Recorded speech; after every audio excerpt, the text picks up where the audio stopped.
There we go. So how do you get the right height on a Pecfly? I normally go by feel. It's one of those things you sort of know. You don't want to be up here and have it down here, even though I've seen people do that, but I try and have it like, it's almost if you were doing a fly. If you're doing a fly on a flat bench, it's generally there. So if I was here, you want to almost be the same type level as if you had dumbbells laying on a bench. I'd probably go one lower, but just for demonstration's sake. The same sort of thing, chest up and squeeze. I see a lot of people going too heavy and they sort of start doing that. You want to keep your chest up, what little chest I got left, and squeeze it in. Because once you start doing anything where you're sinking your chest in and doing this, you're just using arms and shoulders, which a lot of people like to do to put the heavy weights on, but you want to try and keep it up and get a good squeeze at the end there. Well, why don't you try the handles above if it's, instead of going up? It just feels a bit too high now.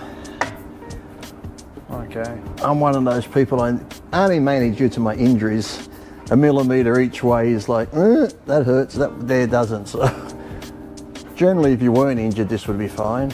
But for me to be there, I feel like here would be the best spot.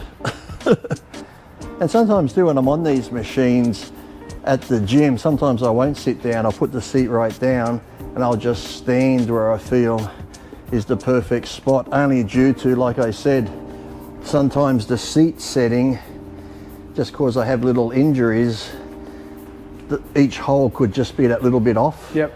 So sometimes I'll put the seat right down and then I'll just sort of squat like that and I'll find the place where is good for me. Rather than use a seat, I'll just find the spot that's comfortable for me to be in. It's like that even with preacher curls. Sometimes the preacher curl bench with the seats, I'll just put it all the way down and I'd rather stand than sit on a seat, because I just find sometimes the seat being vertically challenged, sometimes I just need to be on my own sort of angle. But like I said, it's always just keep it up. Don't, people do it too, like you see them a lot, you know, the chest presses. Keep your chest up and press. Some people start going, it all becomes delt and shoulders and arms. They sink their chest, so you want to always keep your chest up. Whether you're pressing, don't start doing that. Same as doing this, don't. Which I see so many people doing because they're going way too heavy and they start doing that and they pull their back off the bench. Like I said, you just want to keep it up. So we've got 20 kilos on there. Yep. Just for people that get this machine, how much heavier would you go, or that's enough? Oh, in my younger days I would have gone a lot heavier, but even just doing this, showing you now, I'm getting a nice little pump and burn, so I'll probably go the same at that again. What's that on it? Is that a 10 on each side, is it? Or probably one more 10.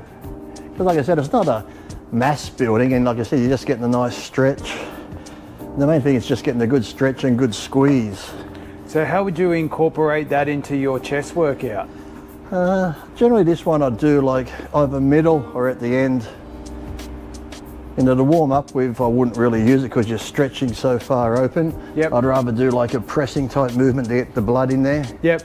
Rather than go your first exercise where you, even though you're stretching, you don't want to overstretch. So generally, I have done it before where I might have done push-ups first, or different variations of push-ups to get the blood there, or cable crossovers to get the blood in there, and then go to this one.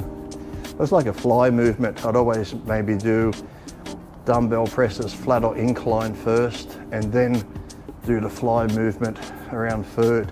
That way you just, you know, your joints and everything's warmed up properly, rather than going, you know, if you're cold and you go straight to stretching out, you can get little injuries a lot quicker.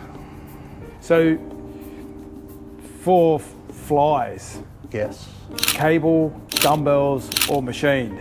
If my choice would be dumbbell and then this machine. Cables I don't mind, but I like dumbbells just because you can put them where it's comfortable.